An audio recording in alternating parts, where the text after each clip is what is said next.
No peace! No justice! No peace! 2020 and 2021 have shown us the battle for freedom, equality, and opportunity isn't over. Strong figures who were on the front lines, like Sojourner Truth and Fannie Lou Hamer, have modern-day counterparts following in their footsteps. And while we admire the achievements of heroes like John Lewis, Elijah Cummings, and Dr. Martin Luther King Jr., we also recognize the obstacles they faced day in and day out because of the color of their skin. We see these inequities and injustices in every corner of our society. You know that we have to speak up loudly for more justice and more peace. From the 2020 deaths of George Floyd, Breonna Taylor, Ahmaud Arbery, to the marches nationwide screaming Black Lives Matter.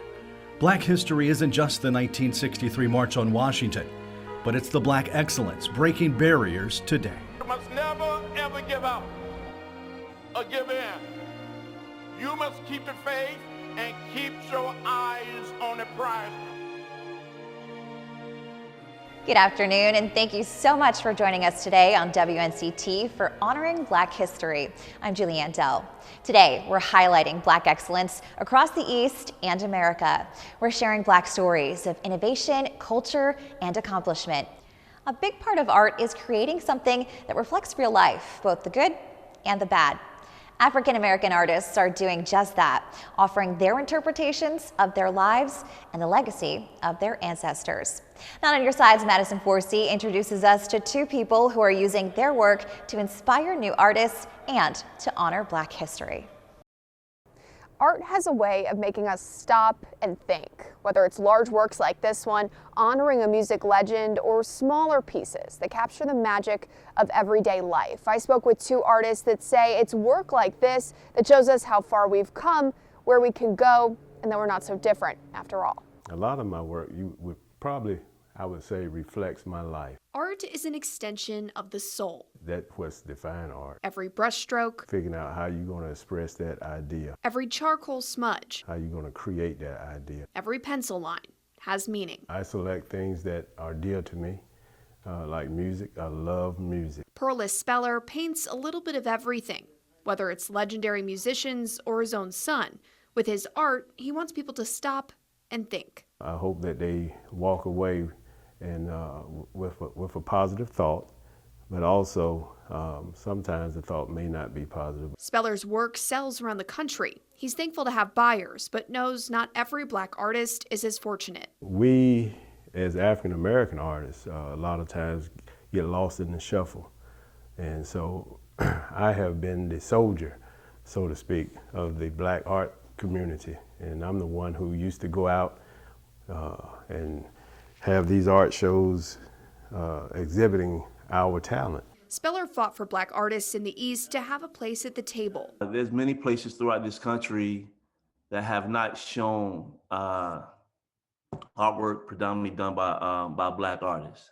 And you hear some opinions, well, it don't sell, and that's false, because it does. That's why other Black artists like Jamil Burton say sharing their American experience is essential. I feel like I don't have the luxury to just paint a pretty picture. My art should reflect the times that I'm living in. Burton's favorite subject is his community. Recently, Burton and another artist finished up a downtown Kinston mural. But we still want to honor those who came before us. It just feels it's important to keep pushing. 8 large panels in full color commemorating the Adkin High School walkout.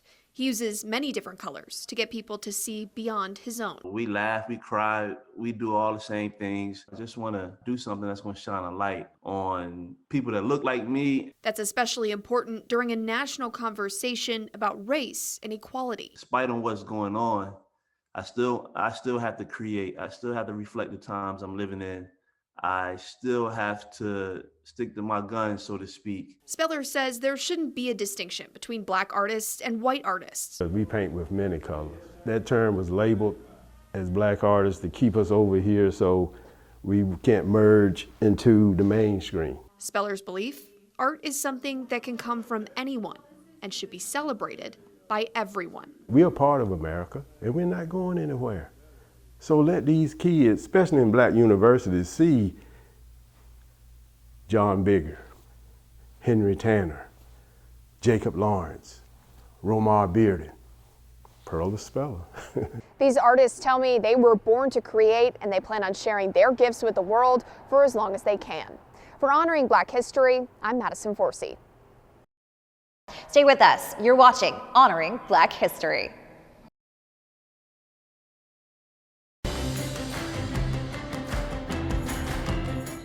It's said children are the future, and in Lenoir County, the future is here. The area's youth are already hard at work in their community.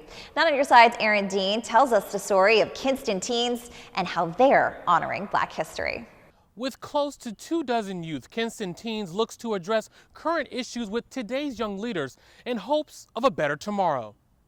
But we're a community full of potential, and we're putting that potential into reality. For Chris Suggs, the new reality started when he created Kinston Teens at the age of 14, guiding it through tough times from violence to natural disasters. And young people were taking the brunt of those problems, but very seldom were we actually included in trying to make a difference on those issues. Kinston is about 70% black. Suggs wanted its young people to play a greater role in changing their community. Kinston Teens has now been in existence for 6 years, and I believe we've seen a tremendous impact in our community in terms of more young people getting involved, going to our city council meetings, going to our school board meetings. Their voices could also help people avoid wrong turns in life. Less young people involved in juvenile crime in our community, and young people really knowing that we have a voice, we have a say, and we have ownership of our community, and that's the impact that Kinston Teens has had. Kinston Teens is on the front lines of today's issues, peacefully protesting social injustices, getting people registered to vote, and supporting the community through the pandemic. And we immediately started organizing food distributions, helping young people get access to wireless internet. Suggs' vision is spreading to Chowan County. And I'm Chastity Pate. She helps Kinston Teens with its marketing. And they also knew that if Kinston Teens didn't have the resources, that we knew who they could reach out to. So that meant a lot to me in order to bring this same type of feel back to my community. The group's members needed a place to meet, relax, and recharge. In 2017, Suggs paid $850 for a house. Holes in the roof, holes in the floor, just terrible shape. Then renovated the property for $60,000. In July of 2020, the Kinston Teens Hub was complete. Well, here we are in this hub, as it's called, the Kinston Teens Hub. You know, this place feels, I can tell you from personally, it feels more than just a house. Kind of talk about how much this means to you. It just reminds me of Kinston Teens. Chris started this with nothing. Suggs is proud of the group's impact, but it still faces challenges. The biggest, adults who don't value young voices. And I think we're paving a way that really shows that young people are more than capable. Suggs believes with Kinston Teens, the future will be better. Change is going to happen. It's going to happen regardless of whether we be a part of it or not. So if you really want to see change happen in a certain way, you need to be on the front lines trying to make it happen. Suggs and the organization owns more than a dozen properties all throughout the Kinston area, and he hopes to turn properties like these into basketball courts, community gardens, and even affordable housing one day. For Honoring Black History, I'm Aaron Dean.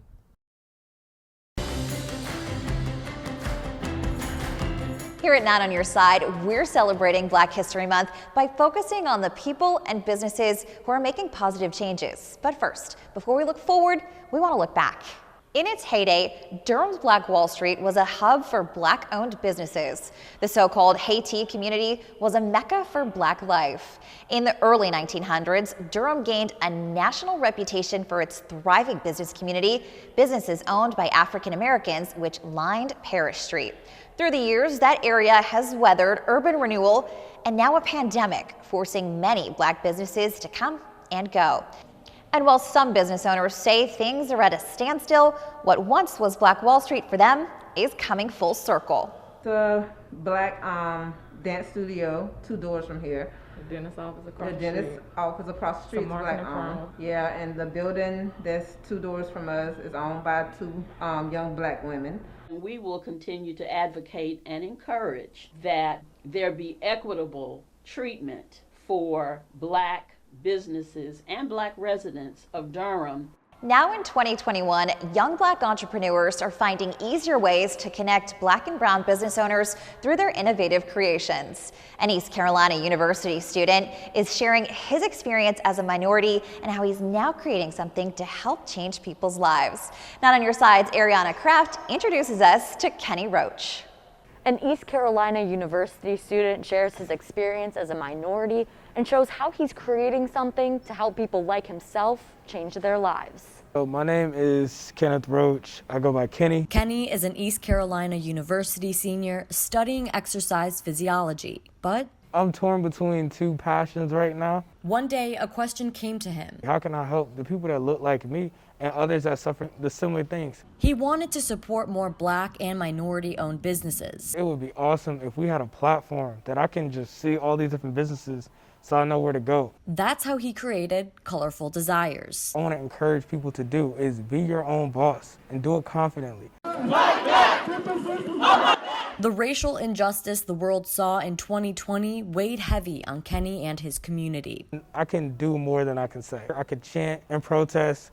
I can say things, but I've been a part of protests and I've screamed as loud as my lungs can take it. But he wanted to do more, so he took his business idea and turned it into something bigger than himself. Create your own avenue and create something that can't be taken or burned down. And you're seeing a lot of other people getting privilege that black people do not necessarily get. It's hard to even describe in the word. This is a fight that we've inherited. Colorful Desires has many categories to choose from. Art, beauty, entertainment, clothing, etc. Even when it came to art, hitting up Cindy, I knew Cindy was one of the biggest artists at ECU. I have a business called CT Designs, and I basically design logos, customize shoes, I have a clothing brand, I do custom paintings, freestyle paintings, I do music cover, basically any type of art I do. Kenny has close to 50 vendors on his website, but he isn't stopping there. Preparing to launch an app very soon in early 2021. It's going to be a marketplace for minority businesses for whatever you want to shop. Colorful Desires not only helps minority-owned businesses gain exposure, but it connects like-minded individuals. We did our first pop-up shop, which was like the best thing that I've ever been involved in. I got to meet other people who had businesses, and it was a different type of vibe because they're all entrepreneurs. Kenny is encouraging people to be part of the solution.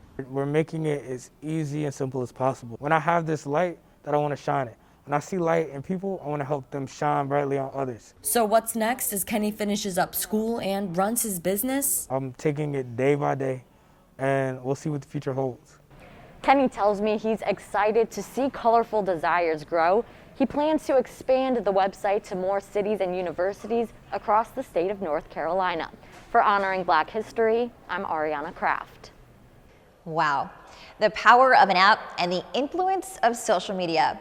WNCT's Kayla Schmidt met with Michelle Collins, a Black fashion designer who's pushing the limits one social media like and share at a time. The power of social media is proving to reign supreme through the pandemic. For one local woman, it's changing the course of her life. Michelle Collins Wendell says what once was a passion is now her everyday reality. Wendell is a mother, wife, veteran, and local fashion designer, shipping her handmade masks to local communities overseas and to celebrities. I came home, I posted it on Facebook, and the rest is history. It started at the beginning of the COVID-19 pandemic. Her son had a doctor's appointment. He has asthma, and she wanted to keep him protected. I said, "What do you want?" He said, "A Spider-Man." So I made him a Spider-Man mask. One post to the internet is all Michelle needed. Then her creative side took over. I've made over 1,000 and some masks, donated some to some medical. I have shipped as far as South Korea. All that from her Jacksonville home studio. I've made for the designer of the jury for the Black Panther movie. I've made for Cynthia Bailey of Real Housewives of Atlanta and her now husband, Mike Hill, who is of ESPN. But Wendell's knack for design developed long ago. Wendell says the passion turned into a form of therapy when people in her life started to become sick. I didn't know what sleep was. I was up to 2 and 3 o'clock in the morning. I was just sewing and shipping, and I'm still doing it. Her handmade medical-grade designer masks have 3 protective layers with a fashion front. Wendell's masks aren't the only thing making waves across social platforms. Her drive and passion have turned her into a role model. Never discourage yourself from anything because you just never know. Here it is. I was in a sewing room in my home and it just turned into what it is now. It still is all mind-blowing to me. For now, she plans to continue to build her brand and inspire young entrepreneurs along the way. For Honoring Black History, I'm Kayla Schmidt.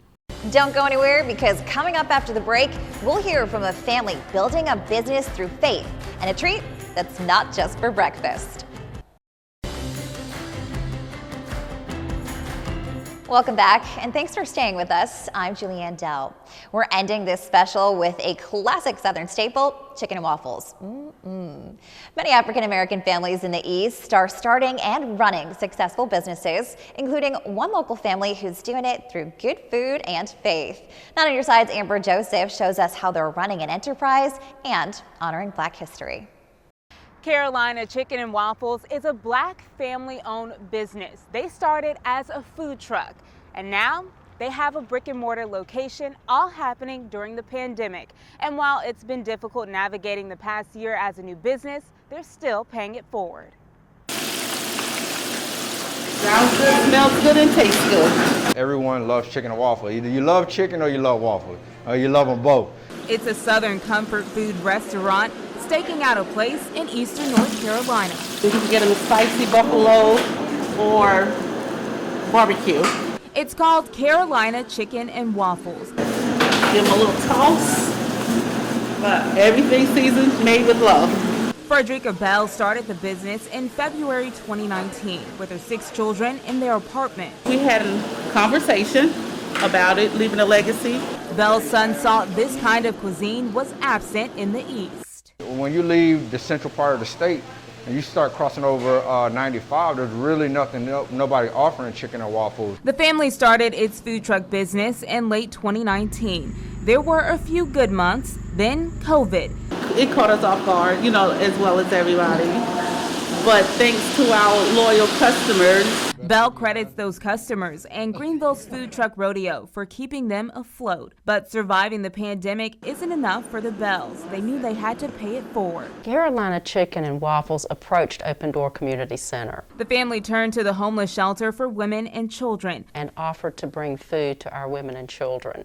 And we very much appreciate their generosity and their thoughtfulness. Marsha Norwood is the center's executive director. She calls the Bells outreach a blessing. I think that shows a remarkable group of people that have their sights set on not just themselves, but helping the community and helping other people. Bell and her son Jamaris know sometimes people just need a little extra help. Because we know it's been cases where if someone didn't help us out, we wouldn't be where we are in this. Again, survival is not enough for this family. They recently opened a brick and mortar location in Washington. It's a way to build on the faith and hard work that keeps them going. And it's all because just having the faith of getting up and getting a food truck, and it's opening up so many doors. This isn't the only venture for the family. They hope to become a household brand. For Honoring Black History, I'm Amber Joseph. That does it for Not on Your Side's Honoring Black History special. Thank you so much for joining us here at WNCT. I'm Julianne Dell.